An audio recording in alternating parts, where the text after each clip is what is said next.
À 7 ans, Jacob s'amuse dans sa salle de jeu, comme n'importe quel garçon de son âge. Mais il est né dans un corps de fille.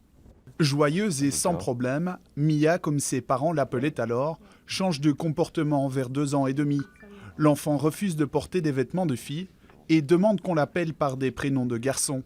Mia est régulièrement prise de colère et la communication devient difficile.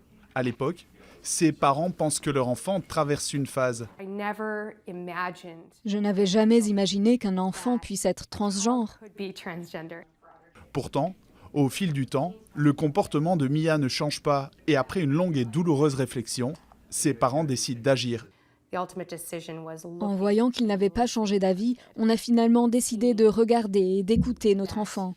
Il disait que c'était ce qu'il était et qu'il n'était pas heureux d'être une fille. Après avoir consulté des professionnels de santé, Mimi et Joe laissent Jacob choisir son nouveau nom et vivre sa vie de garçon, en privé comme en public. Il n'existe pas vraiment d'études sur le nombre d'enfants transgenres, mais la question s'est récemment retrouvée au cœur de l'actualité aux États-Unis. Des élus républicains ont demandé d'interdire l'utilisation de toilettes du sexe opposé à celui inscrit sur l'acte de naissance. Aujourd'hui, les parents de Jacob veulent témoigner, car ils se sont souvent sentis seuls face à ces choix difficiles.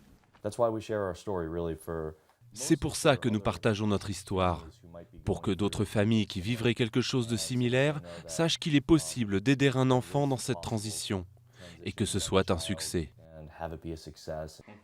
Joe et Mimi ont beaucoup été critiqués, mais pour eux, ignorer les besoins de leur enfant, c'était courir un gros risque au vu des statistiques.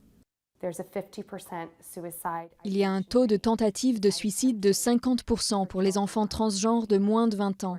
C'est inacceptable. C'est inacceptable pour mon enfant et pour n'importe quel enfant. Quant à Jacob, il a un message pour les autres enfants. Je veux vous dire, soyez vous-même. Just be you.